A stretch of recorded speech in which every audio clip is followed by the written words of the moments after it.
Troisième question, qui est, une question que je vais adresser principalement aux ADN, puis après ça, on pourra faire un échange avec, les 2 gestionnaires et le membre d'équipe. La question est à l'effet qu'à l'automne dernier, on a eu, des premiers signaux des ADN justement sur le fait que les attentes étaient démesurées. On l'avait entendu avant parce qu'on disait que les attentes étaient démesurées, les attentes du ministère étaient démesurées, mais là, on entendait pour la première fois les attentes des gestionnaires sont démesurées parce que on vous rappelle que dans notre stratégie d'animation, on a fait une réflexion avec les gestionnaires qu'on a propulsé un peu comme une course à relais aux ADN.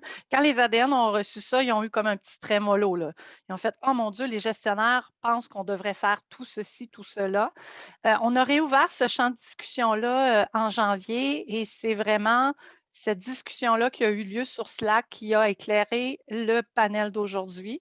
Donc je vais demander aux ADN si on fait cette demande-là que vous nous avez demandé là, de faire un pas de recul, de revenir à la base, de revenir à l'essentiel, quel regard vous portez aujourd'hui sur l'aspect, là, votre rôle dans la transformation numérique, là? Tu sais, l'aspect plus méta, l'aspect plus, hem, à long terme, sur la transformation numérique de vos organisations, de vos secteurs ou vos territoires.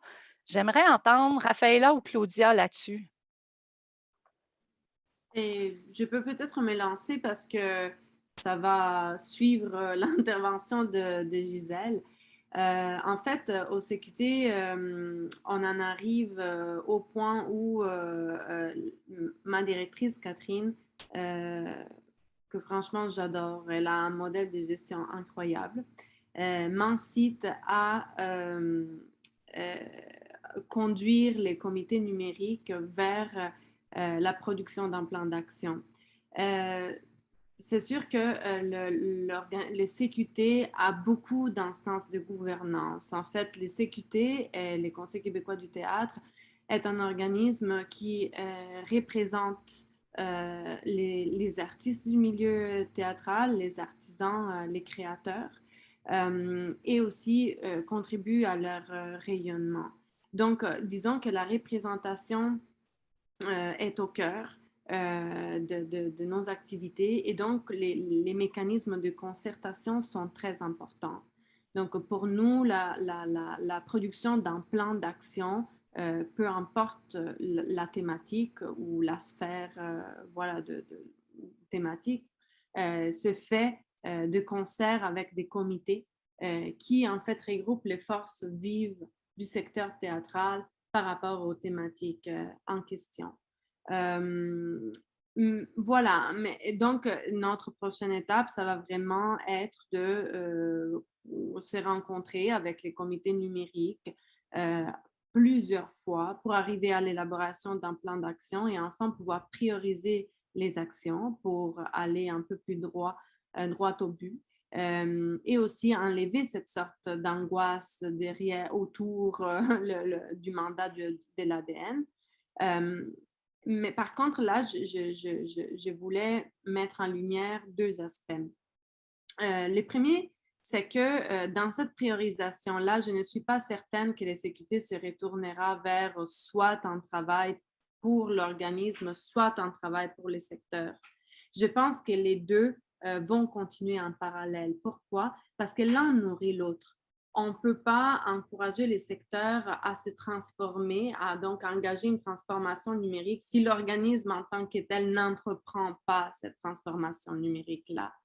Donc, comment faire aussi du transfert ou encourager du transfert si l'organisme n'a pas l'expérience quelque part de ce dont il parle, de ce pourquoi il prêche. Donc, je pense qu'on va y aller dans les deux sens en même temps. C'est qu'on va prioriser sont vraiment les thématiques, les actions, dans quelle sphère du numérique on veut vraiment agir. Agir de concert aussi avec d'autres organismes du théâtre, parce que ça, c'est un peu une différence aussi par rapport peut-être à la danse ou au cirque, un art vivant, c'est que en théâtre, nous avons beaucoup d'organismes. Il y a l'AQM pour les marionnettes, TUEJ pour les productions enfants-jeunesse, TAI qui regroupe les grands théâtres, ADST pour les diffuseurs spécialisés en théâtre, ACT pour les compagnies de théâtre. Donc, vous voyez la complexité du milieu théâtral et de la transformation numérique pour les milieux théâtrales.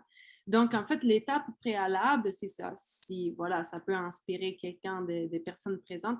L'étape préalable qu'on a quand même accomplie en mars, c'est qu'on a réuni les associations professionnelles en théâtre et on a eu un atelier de co-design autour du numérique pour comprendre un peu quels sont les freins pour les associations en question qui empêchent en fait cette transformation, quels sont les accélérateurs et quels sont les rêves en fait. Donc, sur la base des réponses données, on a produit un rapport à partir duquel on va commencer nos activités pour la création d'un plan d'action de concert avec les comités numériques.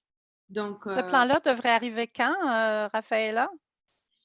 Je souhaite que pour la mi-automne, à la moitié de la saison d'automne, ça sera terminé en fait, pour pouvoir vraiment se projeter à partir de l'hiver avec un plan clair sur, j'espère, au moins 3 ans. Mais en même temps, je voulais apporter les derniers éléments, puis je cède la parole.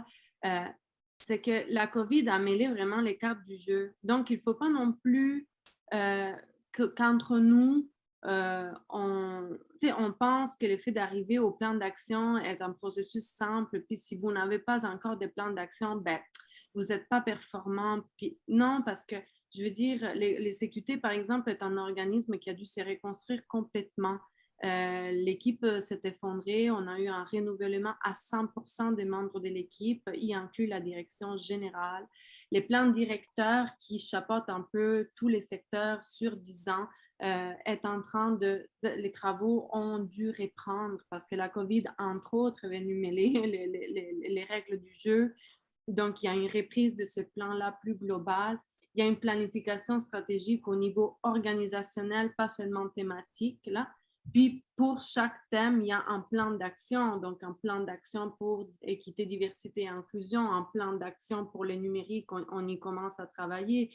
Des plans d'action sont en train de voir le jour. Donc, voilà, ce n'est pas des mécanismes instantanés. Donc, et ça crée quand même de la pression sur les équipes. Donc, voilà, c'est juste le point que je voulais apporter pour justement baisser les attentes.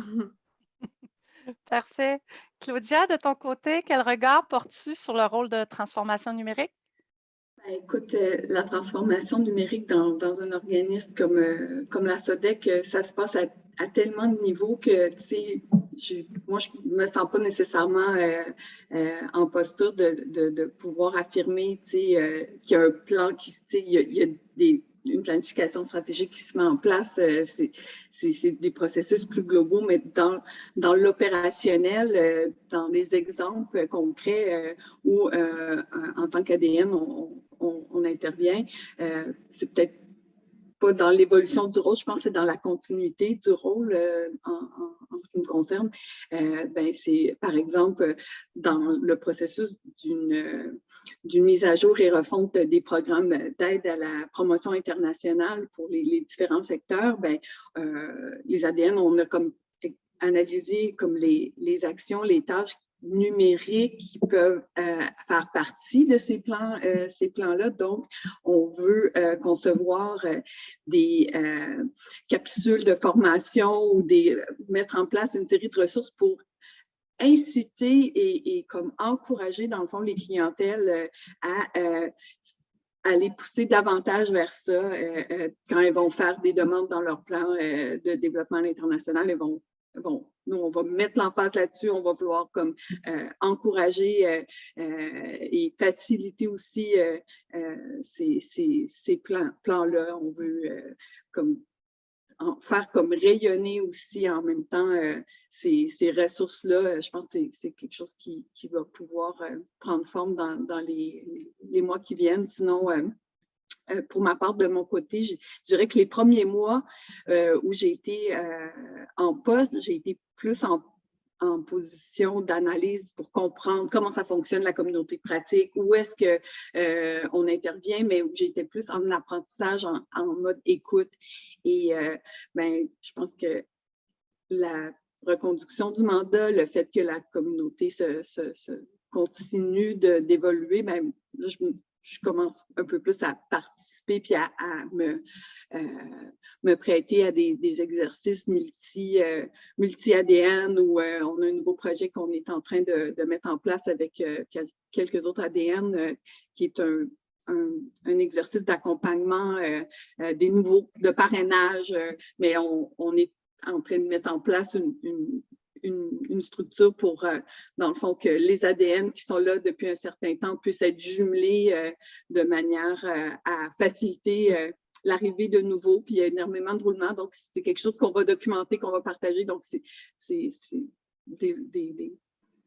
des choses qui sont pour moi intéressantes et qui vont continuer d'enrichir le travail dans les différents axes.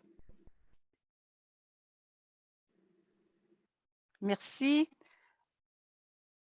Donc, je m'excuse, j'avais un échange clavardoir. Je trouve le commentaire d'Edmani super intéressant à lire entre les lignes parce que ça, tu sais, nous, on a eu beaucoup de discussions sur Slack, puis je vais être sûre qu'on comprend bien le propos, mais il y a quand même une réflexion aussi sur la transformation numérique de nos organisations et tout un questionnement. Puis là, Edmani pourra répondre dans le clavardage si j'interprète bien ses propos, mais toute une réflexion de dire, oui, mais nos membres et nos milieux sont-ils rendus vraiment où nous? On est rendu dans cette transformation numérique-là à coup de découvrabilité de métadonnées, de Wikidata. Bien, tu sais, il y a peut-être, dans cette notion-là de pas de recul, de se ramener. Puis Raphaëlla va devoir le faire avec son comité numérique, de se ramener à OK, c'est quoi le besoin du milieu, puis les membres, ils sont où? Puis peut-être qu'on n'a pas le choix des fois de faire un pas de recul dans certaines actions. Bon, je vois que Raphaëlla valide, de faire un pas de recul dans certaines de nos actions ou ambitions de grands projets qui couchent, par exemple, la découvrabilité, alors que nos membres sont dans la littératie de base. Là. J'interprète un peu les échanges que j'ai vus passer sur notre plateforme de communication Slack. J'aimerais entendre les gestionnaires sur ce qu'on vient, les échanges, les préoccupations des ADN sur leur rôle dans le domaine, dans le grand champ de la transformation numérique. Est-ce qu'il y a un des gestionnaires qui souhaite intervenir? Du panel ou tous les gestionnaires, Annie? Du panel, principalement, oui. OK. Je vous reviens, Marie. Ben, c'est super, c'est intéressant, mais c'est surtout important qu'on le sache comment vous avez réagi dans le Slack. Parce que, tu sais, nous, on a un atelier. C'est quoi votre vision des ADN? Ben, on va vous la dire, notre vision. Tu sais, c'est à l'autre qui me demande une question, j'y réponds. Maintenant, vous avez réagi. OK. Puis ça vous a peut-être. Tu sais, l'éléphant, il est grand, peux-tu le manger une bouchée à la fois? Là, tu sais, je pense qu'on est dans une époque où est-ce qu'on est là, puis on n'a pas le choix de prendre tout ce qu'on fait. Moi, j'aurais aimé ça, le savoir que ça vous a choqué, que ça vous a donné, ça vous a fait un sentiment de « wow, OK, ils veulent ça », ben t'as peu, là, on se parle, tu sais, on est tous à soi 50 gestionnaires ensemble, attache ta tuque, à soi 50 ADN ensemble qui reçoivent ça, attache aussi ta tuque, on s'entend, là, les tuques, il faut être attaché serré dans le métier de la culture. On parlait de ça dans notre sous-groupe tantôt, là,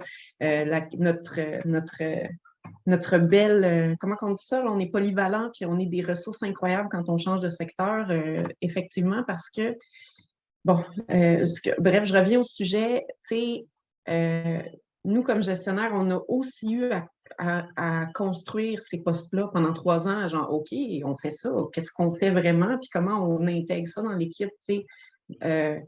Fait que je pense que l'idée du recul, avancer, reculer, c'est super important de faire au sein de nos équipes. Mais je pense que le processus ADN, il est extrêmement itératif. Là. Je ne sais pas si ça sera intéressant de rebondir, peut-être Christine, de ton côté aussi. Comment on a évolué là-dedans, puis comment on s'est garoché, on a constaté, on a reculé, on a ralenti, on a repointé, on a ressondé. Fait que sais, je pense qu'il faut surtout qu'on soit capable de se le dire dans nos équipes, dans nos réseaux respectifs. Les CRC, c'est le fun, on se concerte entre nous. Les assos, ce que j'entends, c'est qu'il y a plusieurs d'entre vous par grand secteur, comme les arts de la scène, peut-être les ADN sont plus proches. Donc, comment on partage, puis comment on prend le temps de se questionner, de se rasseoir, puis de revenir vers nos équipes pour s'assurer que ce qu'on fait est effectivement en lien avec où est rendu le milieu. Puis, tu sais, dans une même discipline ou dans une même région, tu as des gens qui sont là en maturité numérique, c'est-à-dire des bébés. Hein? Puis tu en as qui sont des leaders qui font des projets, qui sont des pionniers au Canada, puis que leurs projets, c'est des modèles. C'est comment on réconcilie tout ça, puis comment on accompagne, comment on est peut-être des leviers, puis des ambassadeurs de ces personnes-là qui sont à un niveau de leader, mais comment qu'on accompagne nos babes, nos bébés, puis comment qu'on leur permet d'évoluer à travers des projets qu'on n'a pas le choix comme organisation, je pense, d'être dans la réflexion structurante de notre milieu. Nous, notre rôle, c'est peut-être d'investir davantage, puis de mettre l'énergie, le temps, probablement les sous, mais comment qu'on fait pour que le milieu arrive à cette vision-là, et c'est là le défi, puis c'est pas en 2 ans supplémentaires qu'on va avoir fait ça, on ne se le cachera pas.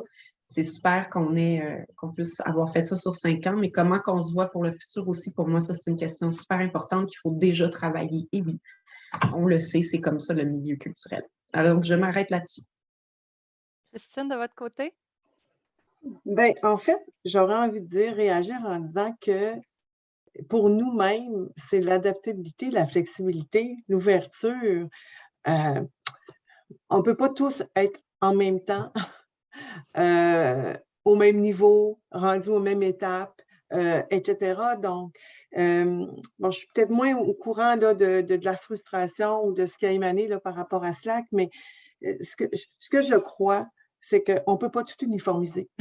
On ne peut pas tout harmoniser parce qu'on a tous des couleurs un peu différentes. Il ne faut pas oublier qu'un réseau, c'est un lieu d'échange, c'est un lieu de partage. Ce n'est pas un modèle qu'on applique d'une manière uniformisée partout. Il faut être prudent et faire attention à ça parce que je pense que, Gabrielle, tu viens de bien l'énoncer. Il y a des couleurs sectorielles. Il y a des états de développement, il y a des tailles, il y a des capacités, il y a des intérêts. C'est tellement complexe qu'on ne peut pas tous. Et puis avoir des défis de clientèle. Exemple, je me faisais raconter par une personne qui avait analysé des étudiants d'une cohorte en cirque où il nous rapportait qu'il y avait énormément de cas de dyslexie et de difficultés d'apprentissage. Donc, quand tu développes du numérique, par exemple, pour une clientèle comme ça ne répond peut-être pas à des besoins d'un autre secteur. Donc, c'est dans ce sens-là que je veux dire qu'il y a plein de nuances. Et si nous, en tête, gestionnaires et ADM, je pense que 2 clés de succès, c'est de définir des plans d'action et surtout de jamais oublier qu'il faut être agile, flexible, puis adaptabilité. On a beau avoir le plus beau des plans. Moi, je l'ai vécu le jour 1 de la pandémie, où j'ai eu le réflexe d'avoir fait migrer tout sur VPN, tout ça la semaine d'avant, parce que je voyais venir la fermeture. Alors, il faut faire vite parfois, puis mettre les plans de côté, et ça peut nous arriver encore. Alors, à nos ADN surtout, à nous gestionnaires, il faut rester souple. Parce que, tu sais, des échéanciers et des plans d'action, là, moi, j'ai appris une chose dans la vie. J'ai 37 ans de métier comme gestionnaire, ça se bouge. Si on est inflexible, parfois, ça suscite des échecs incroyables parce que la vie n'est pas comme ça. Alors, je nous rappellerai ça, surtout dans notre monde, où ça bouge et ça va plus vite que nous. Oui, merci Christine, merci Gabrielle. Christine, ce que je retiens dans ce que vous avez dit, vous avez parlé de lieux d'échange et de partage. Je vous assure que ce qui se passe sur Slack, ce n'était pas tant de la grosse frustration que moi, comme animatrice, qui interpelle les ADN pour leur dire, on parle de quoi? Moi-même, j'avais un nœud de dire, on est rendu où dans notre pratique ADN? On réfléchit comment? Puis moi, j'avais le goût d'ouvrir des chantiers, pour faire un petit jeu de mots plate, là, mais j'avais le goût d'ouvrir, on va-tu vers d'autres verbes d'action, on va-tu vers d'autres réflexions? Puis c'est là que les ADN m'ont ramené pour dire non, Annie, il faut revenir à l'essentiel, revenir à la base. Fait que ce n'était pas nécessairement négatif, au contraire, parce que définitivement, entre les ADN sur Slack, on est dans le partage, puis dans la transparence, puis dans l'échange. Puis vous l'avez bien saisi, Christine, même si vous n'y êtes pas comme gestionnaire, c'est totalement ça. Puis là, ben, le pont qui reste à faire, puis malheureusement, c'est que 2 fois par année avec les gestionnaires, c'est lors des rencontres nationales. Fait que c'est à ça que sert le panel d'aujourd'hui. On irait vers un dernier moment Explore Wiki. Oui, Christine, Oui, allez-y. juste une petite réaction. Ce que tu viens de dire, Annie, pour moi, résonne énormément. Vous savez, les gestionnaires, on a un rôle de bien comprendre et d'accompagner nos équipes, nos employés. Alors, lorsqu'il y a un enjeu de cette nature, même s'il n'y a que 2 rencontres nationales ou des choses comme ça, je vous invite lorsqu'il s'agit d'enjeux de tâches, qu'il s'agit d'enjeux que vous entendez, de ne pas hésiter à nous parler. C'est comme le propre de nos fonctions comme dirigeants d'entreprise. Et c'est très important pour nous de bien comprendre ces défis ou ces enjeux, surtout lorsqu'on discute de fonctions. Parce que c'est la tâche des gestionnaires, des dirigeants, de définir les tâches, le plan d'action, même s'il y a une définition. Je reviens à l'exemple des coordonnateurs de la formation continue. C'est bien large, mais chaque organisation a son fonctionnement, c'est ça que je veux dire. Alors, c'est important d'être bien saisi, de ne pas hésiter. J'aurais envie de dire, il faut tendre la main aux gestionnaires et bien trouver des solutions à ça, parce que si on l'apprend comme tardivement parfois, et parfois il suffit juste de clarifier certaines choses, d'être flexibles sur certaines attentes, de diminuer surtout l'anxiété et l'angoisse de nos ADN, parce que ça peut avoir un impact sur quelque chose qui nous touche tous, la rétention de nos équipes. Et ça, pour moi, en tout cas, les gestionnaires, je ne les vois pas tous aujourd'hui, mais c'est important de penser à ça. Parce qu'un bon équilibre, la motivation, le désir de travailler, si tu as l'impression toujours que tu as le mont et l'ivresse devant toi, puis que tu oublies que c'est une bouchée à la fois, bien, ça peut inciter les gens à partir, puis on parle d'expertise, et ce n'est pas toujours à notre profit. Donc, je vous interpelle à ne pas hésiter à créer des rencontres avec les gestionnaires s'il y a des problèmes. Très touchant, Christine, parce qu'effectivement, le roulement de personnel est quand même un enjeu important qu'on a dans le réseau. Fait que c'est un beau message. Merci beaucoup. Fabrice, très rapidement, parce qu'on a un petit peu de retard dans notre horaire, mon cher Fabrice, est-ce que tu fais une intervention? Oui, ben, j'aimerais quand même exprimer un certain doute que je ressens par rapport à ce qui a été exprimé. Là, je suis d'accord que tout le monde est sensible au fait que le numérique, c'est le changement, puis c'est permanent et c'est la seule constante dans le contexte actuel. Mais on a dit beaucoup, il faut faire des pas d'avancée, des pas de recul. Là, on dit qu'il faut s'adapter à toutes les situations qui sont variables d'un milieu à l'autre. Cependant, 2 choses. Premièrement, moi, j'ai beaucoup d'admiration pour notre directrice qui réussit à garder le cap à travers la tourmente. La COVID ne nous a pas empêché de continuer à mettre en œuvre des projets de longue haleine, accompagnés par le ministère de la Culture et des Communications. Des fois, ça prend du temps, mais on sait c'est quoi les besoins de nos membres. On sait qu'est-ce qui leur manque. On sait qu'est-ce qu'il faut faire pour les aider à faire les prochains grands pas. Donc, c'est des projets quand même à long terme, dans notre cas, qui doivent être menés à bien. Et de ce point de vue-là, il ne faut pas manquer d'ambition non plus quand on veut une transformation en profondeur. Donc, ça demande des fois des grands moyens. Et ça, c'est ce qui manque en général. Nous, on a la chance d'être soutenus justement par le ministère de la Culture et des Communications en ce moment pour des grands projets, mais quand il s'agira d'arriver à devenir compétitif avec les médias commerciaux, je ne suis pas sûr qu'on aura le même soutien. Donc, de ce point de vue-là, il faut être capable de développer une culture de l'innovation. Puis, je ne dis pas qu'on est rendu là vraiment. Alors, le prochain défi, ça va être de devenir capable de trouver un nouveau modèle d'affaires. C'est ce qui se pose depuis le début pour les médias communautaires. Donc, c'est quand même une remise en question fondamentale qui demande une vision à long terme. Mais d'autre part, c'est le fait qu'on dise, OK, on avance, on recule et on doit le faire parce que le contexte est toujours incertain.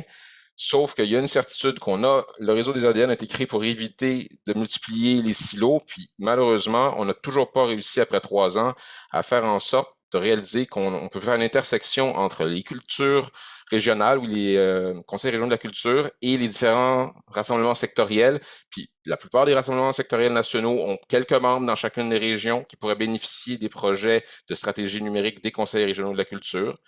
Et les différentes stratégies des associations nationales devraient aussi éclairer les conseils régionaux de la culture sur ce qu'ils doivent faire pour tenir compte des besoins de leurs membres. Donc, il faudrait créer une matrice d'intersection entre les secteurs et les régions qui fait qu'on voit plein d'occasions de se concerter sur des axes, des pivots d'action, comme on dirait.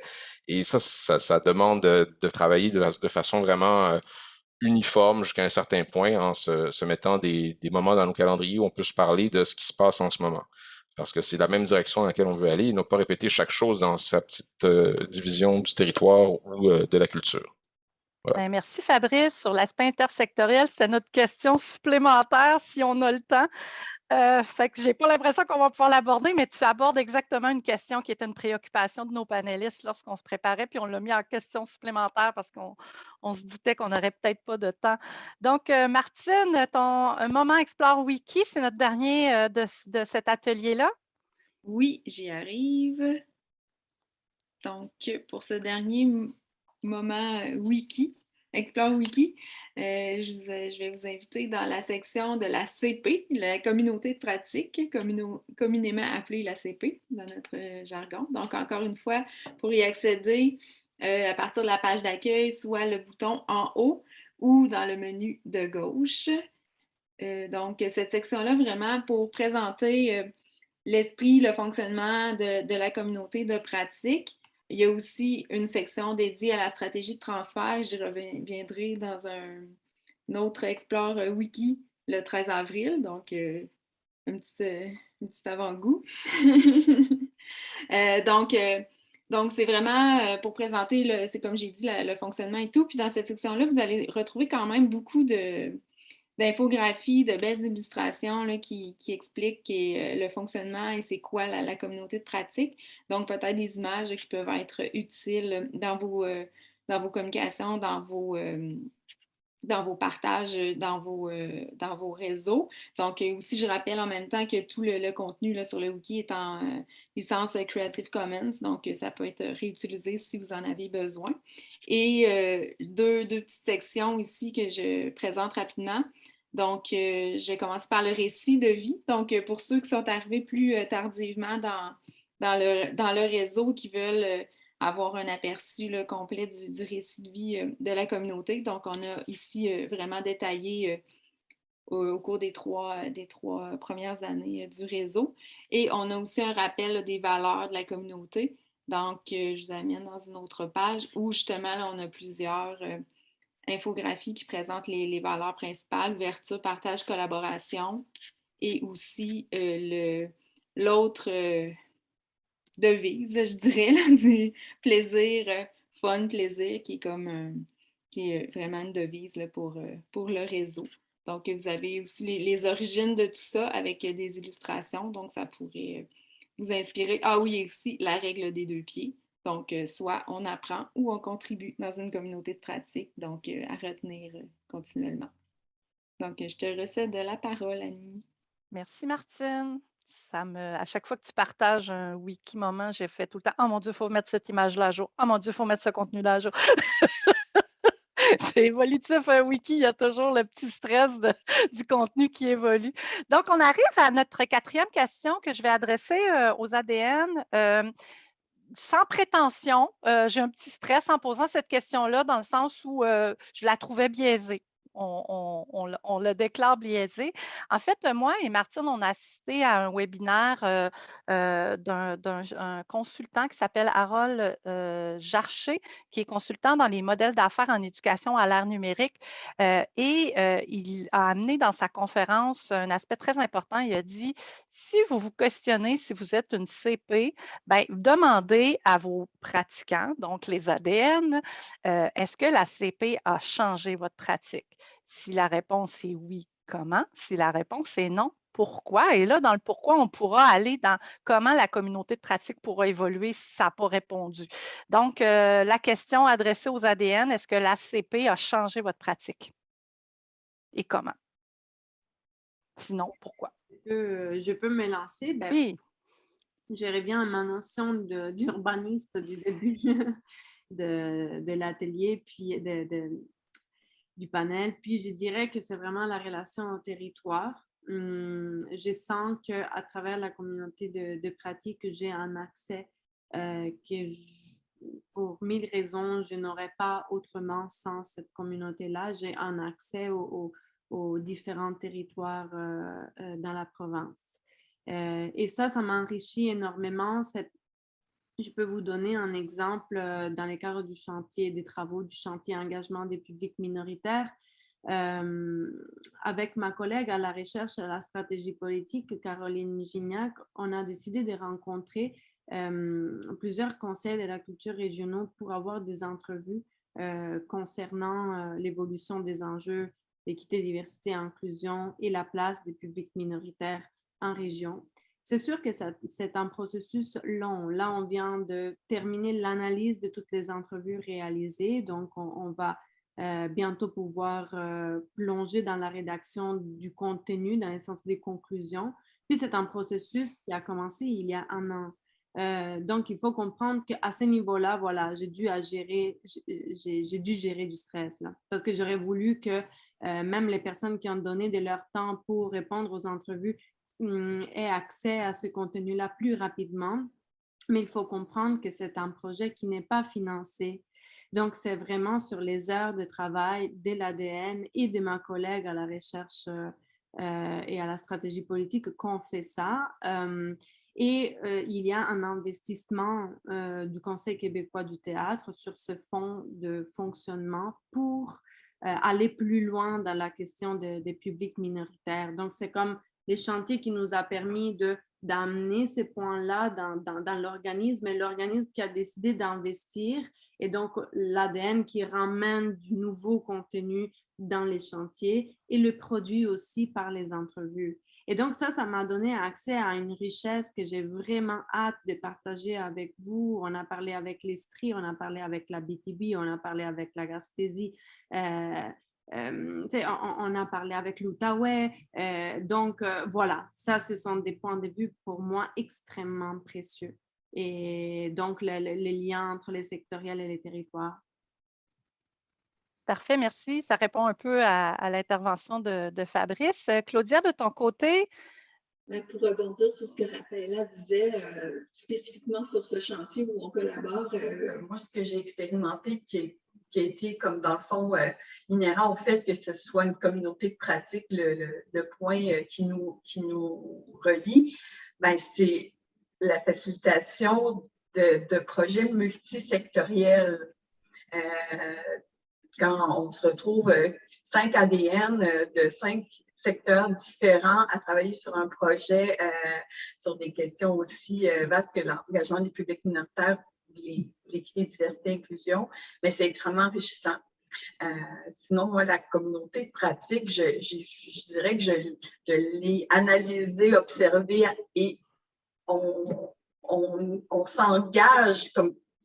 C'est un milieu très propice, je dirais, à l'engagement. Mais chaque personne va s'engager sur un thème, un sujet, une question. Il y a des canaux dans lesquels on peut s'abonner ou on peut interagir davantage, des sujets ou des projets spécifiques.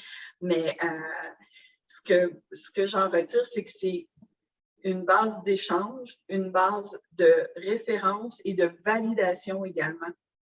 Parce qu'on se rend compte à travers ces partages-là ou les renseignements qui sont échangés entre ADN, on se dit « Ah, ben eux, ils ont fait ça comme ça, puis c'est une source d'inspiration. » Ou d'autres fois hey, « Ça n'a pas marché pour telle raison. » Mais c'est un accélérant, tu sais, c'est une richesse qui se construit, mais qui est comme aussi en train d'évoluer. Donc, je vois beaucoup à travers les commentaires aussi le fait que ça soit maintenant en train d'aller migrer vers un wiki, puis que davantage d'informations vont être accessibles à l'externe également, ça risque de continuer à évoluer, mais je vois ça d'un bon œil. Mais on est peut-être rendu à l'étape de faire rayonner tout ça.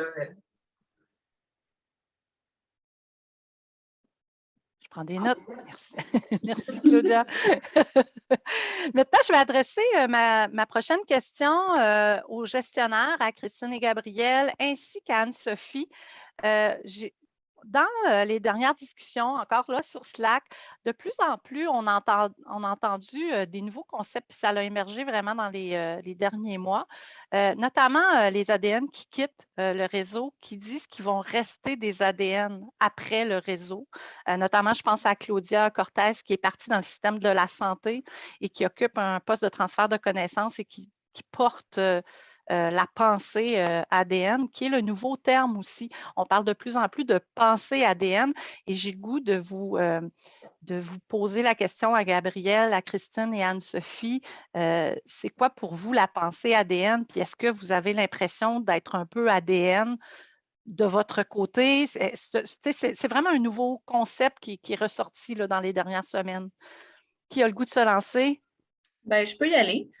Mm-hmm. En fait, je sais même pas encore en ce moment si la réponse à ma question, en fait, en fait, la notion de la transformation numérique, c'est arrivé avant que Fabrice fasse partie de notre équipe, surtout dans notre milieu des télévisions.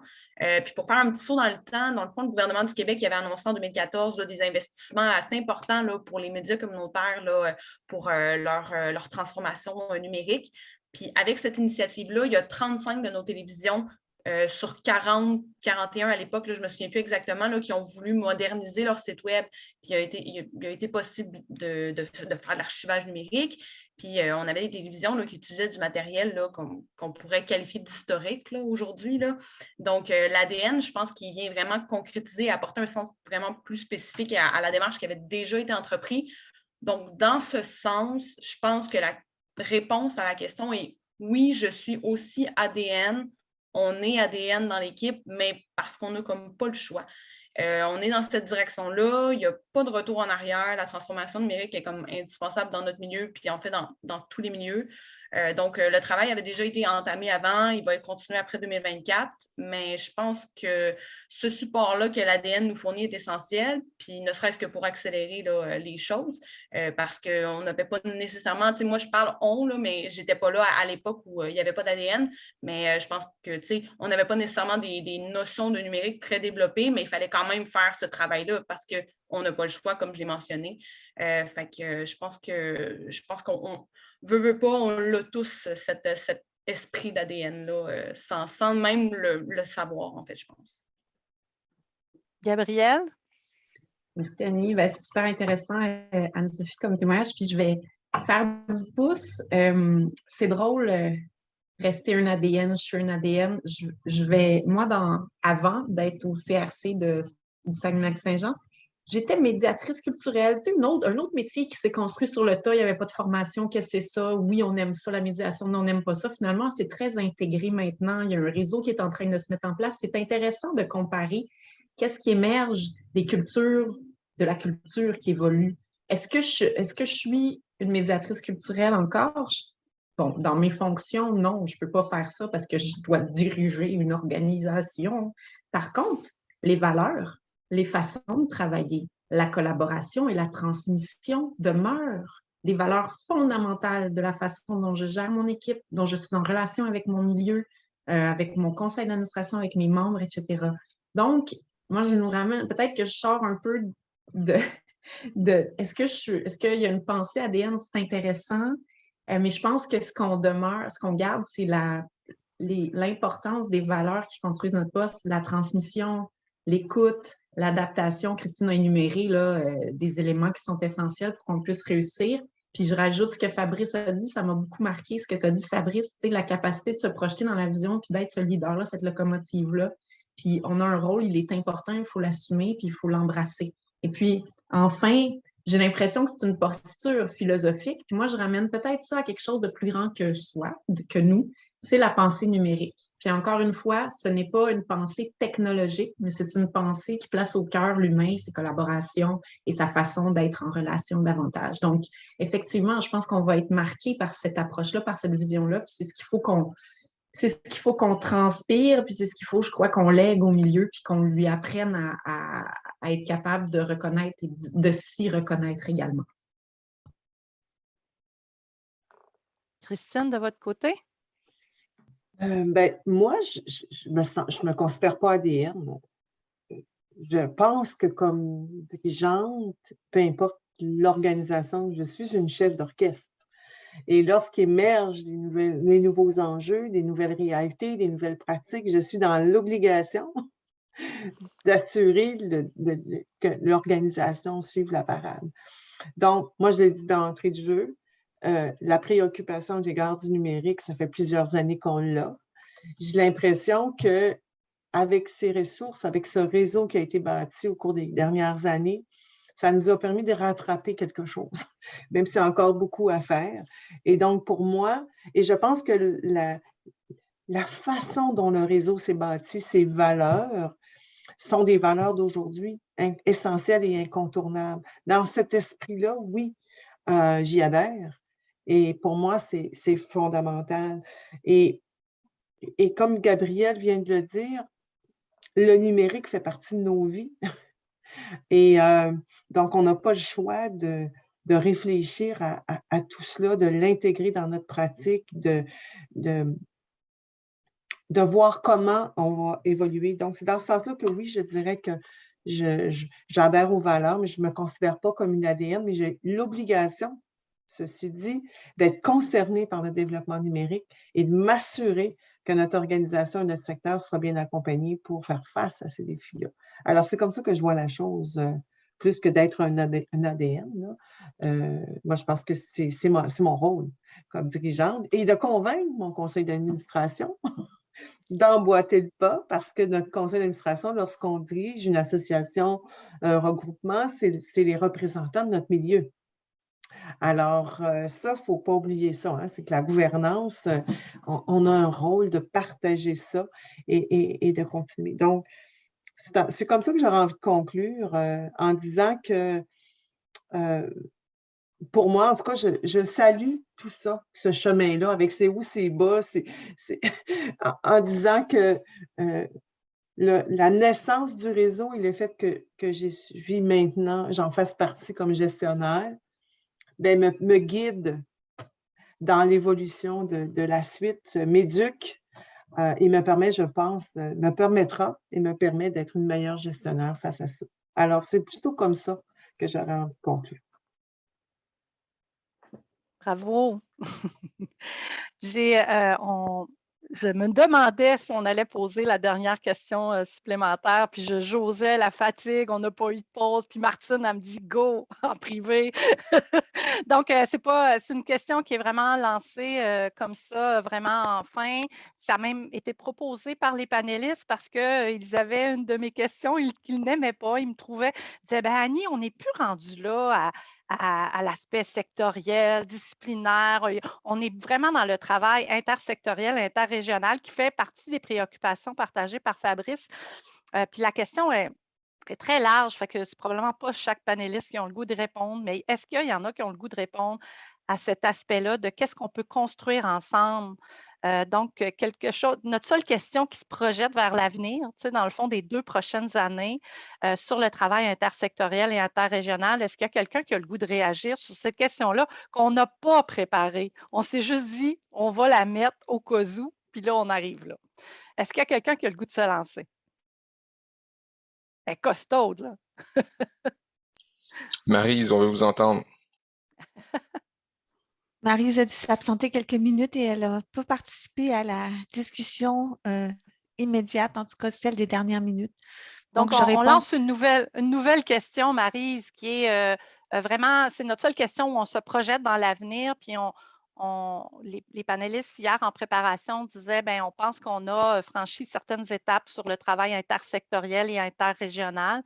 Puis, dans le fond, c'est vraiment une question pour conclure, qu'est-ce qu'on a le goût de faire, de construire ensemble pour les 2 prochaines années?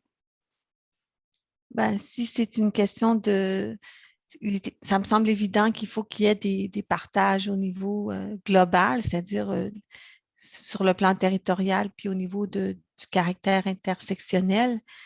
Mais il y a aussi, c'est comme si je dirais que c'est des niveaux qui doivent être intégrés. Puis en même temps, chacun développe ses particularités aussi dans le numérique. C'est quand même un élément qui me semble être tout à fait organique à peu près toutes les activités. Alors donc, je dirais que il faut qu'il fasse partie de l'ensemble de nos préoccupations à tous les niveaux. On ne peut pas vraiment l'isoler peut-être comme on l'a fait au départ. Donc, quand on parle d'avenir, ben, on a peut-être la pensée ADN dont on parlait tout à l'heure, mais à la limite, tout le monde devrait l'avoir, cette pensée ADN-là, dans le sens où j'espère que dans l'avenir, on pourra intégrer ce qui est de l'ADN et le disséminer dans l'ensemble des activités des organisations et des secteurs auxquels elles s'intéressent et qu'elle ne soit pas quelque chose qui soit regardé comme étant à part ou divisé du reste de l'ensemble des départements ou de la vision d'une organisation. Alors voilà. Merci. J'ai été absente quelques minutes, alors je me sens très privilégiée de devoir répondre à la question qu'on me dit qui n'était pas en préparation au pied levé. Mais en tout cas, ce que j'essaie de vous transmettre, c'est vraiment, je pense, une vision que certainement beaucoup de personnes, enfin, j'assume mes partages dans le sens où l'idée d'intégration et d'une vision qui soit englobante et non pas divisive du numérique, je pense, peut rejoindre tout le monde, autant dans son particularisme que dans son caractère beaucoup plus large. Voilà.